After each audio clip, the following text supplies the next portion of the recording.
Friends, this is me Rananji Ashraf. Welcome back to my channel. ഇന്നത്തെ എൻ്റെ video സ്കൂളില്ലാത്ത ദിവസത്തെ ഒരു സ്റ്റഡി റുട്ടീനാണ്. അപ്പം ഞാൻ നിങ്ങളടുത്ത് ചെയ്യാമെന്ന് പറഞ്ഞിട്ടുണ്ടായിരുന്നു, ഞാൻ സ്കൂളില്ലാത്ത ദിവസം എങ്ങനെയാണ് പഠിക്കുന്നതെന്ന്. അപ്പം എല്ലാവർക്കും ഇപ്പം പരീക്ഷയും ടെസ്റ്റ് പേപ്പറൊക്കെ ആയിരിക്കുമല്ലോ നടക്കുന്നത്. അപ്പം എല്ലാവർക്കും വേണ്ടിയിട്ട് ഞാൻ എങ്ങനെയാണ് പഠിക്കേണ്ടതെന്നുള്ള കാര്യങ്ങൾ പറഞ്ഞുതരാം. അപ്പൊ നിങ്ങൾ എല്ലാവരും, ഇത് ഞാൻ എല്ലാ ക്ലാസ്സുകാർക്കും വേണ്ടിയിട്ട് ഇനി പറയുന്നതാണ് കുറച്ച് കാര്യങ്ങൾ. അതായത് നിങ്ങൾ എല്ലാവരും നിങ്ങൾക്ക് ഇനി ഏതാണോ ഏറ്റവും ടഫ് ഉള്ള സബ്ജക്റ്റ് അത് നിങ്ങൾ ആദ്യം വെച്ചിട്ട് പഠിക്കാൻ വേണ്ടിയിട്ട് ഇരിക്കുക. അപ്പൊ നിങ്ങൾ പഠിക്കുന്ന സമയത്ത് അത് ഏത് സബ്ജക്റ്റ് ആണെങ്കിലും അതിലിപ്പം ഇത് എല്ലാ ക്ലാസ്സുകാർക്കും ഉള്ളതാണ്. അപ്പൊ നിങ്ങൾക്ക് അതിൽ ഏറ്റവും ഇമ്പോർട്ടൻ്റ് ആയിട്ടുള്ള ഏറ്റവും സ്ട്രെസ് ചെയ്യേണ്ട പോലത്തെ കുറച്ച് ഭാഗങ്ങളൊക്കെ നിങ്ങൾക്ക് മനസ്സിലായിട്ടുണ്ടാവുമല്ലോ, ടീച്ചേഴ്സ് പഠിപ്പിക്കുമ്പോൾ അത് പറഞ്ഞിട്ടുണ്ടാവുമല്ലോ. അങ്ങനെയുള്ള പാർട്ടുകൾ നിങ്ങൾ കൂടുതൽ സമയം എടുത്ത് നല്ല രീതിക്ക് അതിന് മനസ്സിലാക്കി വെക്കുക ആ ഒരു സംഭവം. ബാക്കിയുള്ളത് നിങ്ങൾ ഇതേപോലെ തന്നെ വായിച്ച് മനസ്സിലാക്കണം. ആ ഒരു ഏറ്റവും ഇമ്പോർട്ടൻ്റ് ആയിട്ടുള്ള കാര്യങ്ങൾ നിങ്ങൾ നല്ല രീതിക്ക് തന്നെ മനസ്സിലാക്കണം. പിന്നെ നിങ്ങൾ പഠിക്കുന്ന സമയത്ത് ഓരോ ചാപ്റ്ററിന്റെ പേര് നോക്കുക, അല്ലെങ്കിൽ ഇപ്പം ഏതെങ്കിലുമൊക്കെ ഒരു ടോപ്പിക് ആണെങ്കിൽ അതിന്റെ ഹെഡിങ്ങിൽ തന്നെ ചിലപ്പം അതെന്തിനെ കുറിച്ചുള്ളതാണ്, ആ ചാപ്റ്റർ എന്തിനെ കുറിച്ച് അല്ലെങ്കിൽ ആ ടോപ്പിക്ക് എന്തിനെ കുറിച്ചാണെന്നുള്ള ആ ഒരു ഐഡിയ നിങ്ങൾക്ക് ആ ഹെഡിങ്ങിൽ തന്നെ മനസ്സിലാക്കാൻ പറ്റും. അത് വെച്ചിട്ട് നിങ്ങൾ എന്ത് ചെയ്യുക, ഇത് ഇന്ന സംഭവത്തെ കുറിച്ചാണ്, ഇങ്ങനെയാണ് ഇത് മനസ്സിലാക്കേണ്ടത് എന്ന് വെച്ചിട്ട് വേണം നിങ്ങൾ പഠിക്കാനായിട്ട്. ഇനി നിങ്ങൾ എന്തെങ്കിലുമൊക്കെ ഒരു ഡെഫിനിഷനൊക്കെ പഠിച്ചു കഴിഞ്ഞാൽ അല്ലെങ്കിൽ ഏതൊക്കെ ലോ പഠിച്ചു കഴിഞ്ഞാൽ നിങ്ങൾ അതൊന്ന് നിങ്ങൾ സ്വയം ഒന്ന് കാണാതെ പറഞ്ഞു നോക്കുക. പറഞ്ഞു നോക്കുന്നതിനേക്കാൾ ഏറ്റവും നല്ലത് ജസ്റ്റ് ഒന്ന് എഴുതി നോക്കുന്നതാണ്. ഞാൻ അങ്ങനെ ചെയ്യാറുണ്ട്. എല്ലാത്തിനല്ല, ചിലതൊക്കെ നല്ല ടഫുള്ള പോലത്തെ ഡെഫിനിഷനൊക്കെ ആണ് ഉള്ളതെങ്കിൽ ഞാനൊന്ന് എഴുതി നോക്കാറുണ്ട്.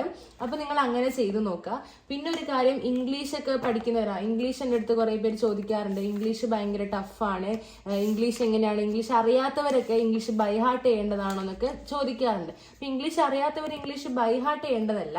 എന്താ ചെയ്യേണ്ടതെന്ന് വെച്ച് കഴിഞ്ഞാല് നിങ്ങളുടെ ടെക്സ്റ്റ് ബുക്ക്, നിങ്ങളുടെ ചാപ്റ്റർ തന്നെ നിങ്ങൾ നന്നായിട്ട് മനസ്സിലാക്കി വായിക്കുക.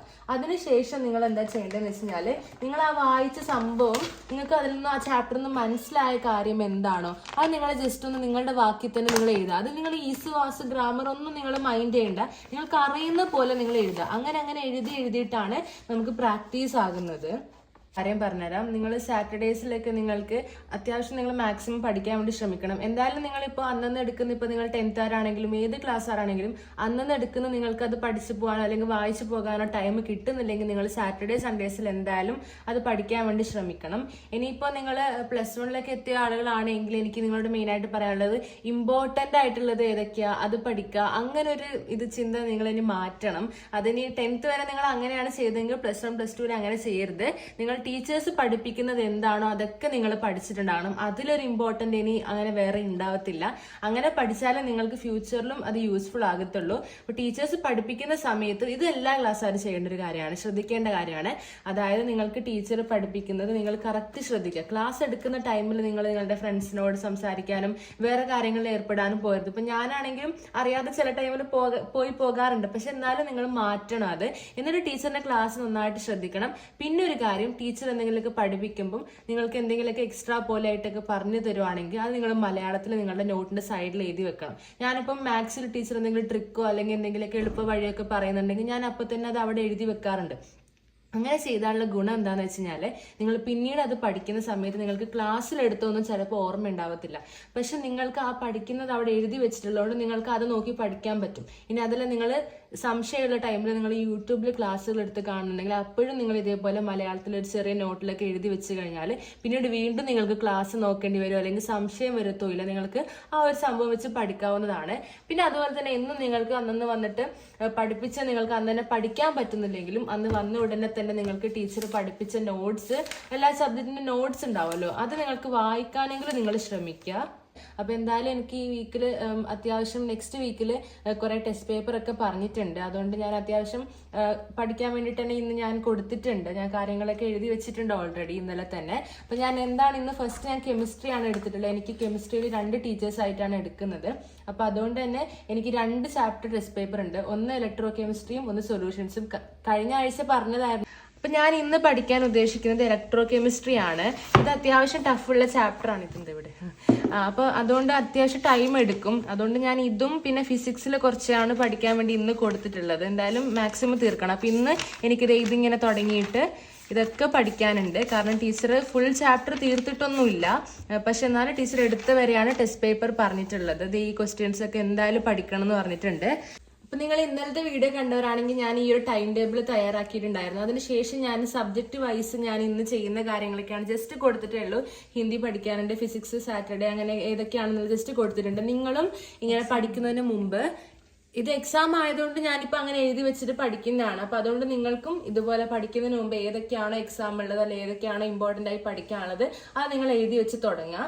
പിന്നെ അത് ഞാൻ കഴിഞ്ഞ ആഴ്ച പറഞ്ഞിട്ടുണ്ടായിരുന്നു എനിക്ക് കുറെ എക്സാം ഉള്ളതുകൊണ്ട് ഞാൻ ചില സബ്ജക്റ്റ് ഒക്കെ പഠിച്ചത് നിങ്ങൾക്ക് കാണിച്ച് വീഡിയോ ചെയ്യാമെന്ന്. പക്ഷെ എനിക്ക് ചെയ്യാൻ പറ്റിയിട്ടില്ലായിരുന്നു. ഈ ഒരു ചാപ്റ്ററിന്റെ ടെസ്റ്റ് പേപ്പർ ആയിരുന്നു ഉണ്ടായത്. ആ കഴിഞ്ഞ ടെസ്റ്റ് പേപ്പറാണ് ഇത്. അപ്പൊ ഇത് ഞാൻ എങ്ങനെയാണ് പഠിച്ചതെന്ന് പറഞ്ഞുതരാം. ഫിസിക്സിലെ ഫസ്റ്റ് ചാപ്റ്റർ ആണ് ഇത്. അപ്പൊ നിങ്ങൾക്ക് അറിയാലോ, ഇപ്പൊ ഫിസിക്സ് പറഞ്ഞാൽ കുറച്ച് ബോറിംഗ് ആയിട്ടാണ് എനിക്ക് തോന്നുന്നത്. വേറെ ഒന്നുമല്ല, കുറെ ഡെറിവേഷൻ ഒക്കെ ഉണ്ടല്ലേ. അപ്പൊ ഞാൻ എങ്ങനെ പഠിച്ചതെന്ന് വെച്ചാല് ഈ ഒരു ചാപ്റ്ററിനെ മാത്രം ബേസ് ചെയ്തിട്ടല്ല, ഞാൻ എല്ലാവർക്കും വേണ്ടി പറഞ്ഞത്. പക്ഷെ ഈ ചാപ്റ്ററിൽ തിയറി അങ്ങനെ അത്ര അധികം ഇല്ല. കുറെയൊക്കെ എന്താണ് ഡെറിവേഷൻ ആണ് ഉള്ളത്. ഇപ്പൊ +1 പുതിയതായിട്ട് പോയവർക്കും ഒരു പുതുമ ഉണ്ടാകും ഡെറിവേഷൻ ഒക്കെ. അപ്പൊ അവർക്കൊക്കെ വേണ്ടിയിട്ട് ഞാൻ കോമൺ ആയിട്ട് പറഞ്ഞുതരാം. അതായത് നിങ്ങൾക്കറിയാലോ, നിങ്ങൾ വായിച്ച് പഠിക്കുന്നവരായിരിക്കും മിക്ക ആളുകളും. അപ്പം ഡെറിവേഷൻ എഴുതി പഠിക്കണം. എനിക്കെന്നൊക്കെ വെച്ചാൽ ഇപ്പം ഇതായത് ഇങ്ങനെയുള്ള ഇതൊക്കെ സിമ്പിൾ തിയറിയാണ്. എന്നാലും അത്യാവശ്യം ടഫ് ആണെങ്കിലും ഞാനൊരു ആദ്യം 2 തവണ ജസ്റ്റ് വായിക്കും. എന്നിട്ട് 3ാമത്തെ തവണ ആകുമ്പോഴേക്കും അത് എനിക്ക് തന്നെ മനസ്സിലാക്കിയിട്ട് ഒരു 3 തവണയാണ് ഞാൻ മാക്സിമം വായിക്കാറ്. തീരെ മനസ്സിലാവുന്നില്ലെങ്കിൽ ഞാനൊരു 4 തവണയൊക്കെ വായിക്കാറ്. ആദ്യം 2 തവണ വായിച്ചിട്ട് പിന്നെ ഞാൻ അത് പഠിക്കാൻ മീൻസ് സ്വന്തം മനസ്സിലാക്കിയിട്ട് വെക്കും. സ്വയം ഇങ്ങനെ പഠിപ്പിക്കുന്ന പോലെ ആയിട്ട് മനസ്സിലാക്കി വെക്കും. അങ്ങനെയാണ് ഞാൻ പഠിക്കാറ്. ഇനി ചില ആളുകൾക്ക് ഈ 2-3 തവണ ഒന്ന് വായിച്ചാൽ ചിലപ്പോൾ തലയിൽ കയറാത്തവരുണ്ടാവും. അങ്ങനെയുള്ളവർ കുറെ തവണ വായിക്കണം. നമ്മളിങ്ങനെ വായിക്കുന്നതിനനുസരിച്ച് നമുക്ക് പിന്നെയും അത് തലയിൽ കയറാണ് ചെയ്യുക. ഞാൻ പിന്നെ ഇവിടെ കേട്ടിട്ടുണ്ടായിരുന്നു, ഒരു സംഭവം നമുക്ക് തീരെ മനസ്സിലാകുന്നില്ലെങ്കിൽ നമ്മളൊരു 7 തവണയൊക്കെ വായിച്ചു കഴിഞ്ഞാൽ നമുക്ക് എന്തായാലും അത് തലയിൽ കയറുന്നു. അപ്പൊ നിങ്ങൾ അതൊന്ന് ട്രൈ ചെയ്ത് നോക്കാം. അപ്പൊ ഈ ഒരു ചാപ്റ്ററിൽ കണ്ടില്ലേ, ഇതൊക്കെ ഡെറിവേഷൻ ആണ്. അപ്പൊ ഇതൊക്കെ എങ്ങനെയാ പഠിക്കേണ്ടതെന്ന് വെച്ചാൽ ഇപ്പൊ +1 പുതിയതായിട്ട് പോയവരാണെങ്കിലും നിങ്ങൾക്ക് ഡെറിവേഷൻ പഠിക്കുന്ന ബുദ്ധിമുട്ടുണ്ടെങ്കിൽ എനിക്ക് ഒന്നേ പറയാനുള്ളൂ. ഒന്ന്, നിങ്ങൾ ആ ഡെറിവേഷൻ ഫസ്റ്റ് നിങ്ങളൊന്ന് വായിച്ച് അതിലെ സ്റ്റെപ്സ് ഒക്കെ ഒന്ന് മനസ്സിലാക്കുക. എങ്ങനെയാണ്, ഇതാണ് സംഭവം, ഇത് എന്തിനെ കുറിച്ചുള്ള ഡെറിവേഷൻ ആണ്, അതൊക്കെ മനസ്സിലാക്കുക. ഫിഗർ നല്ല രീതിക്ക് ക്ലിയർ ആക്കി മനസ്സിലാക്കുക. അതിനുശേഷം നിങ്ങൾ അത് ഒരു തവണ നോക്കി എഴുതാം. ഞാൻ അങ്ങനെയാണ് ചെയ്യാറ്. ഞാൻ ഒരു തവണ നോക്കി എഴുതും, പിന്നെ അടുത്ത തവണ ഞാൻ കാണാതെ എഴുതും. അതായത് അത്രയ്ക്ക് ടഫ് ആണെങ്കിൽ ഒരു 2 തവണയൊക്കെ ഞാൻ എഴുതും. 3ാമത്തെ തവണയൊക്കെ ചിലപ്പോൾ കാണാതെ എഴുതാം. അപ്പം അതിന്റെ ഡിഫിക്കൽട്ടി ലെവൽ അനുസരിച്ചാണ് ഞാൻ എഴുതുക.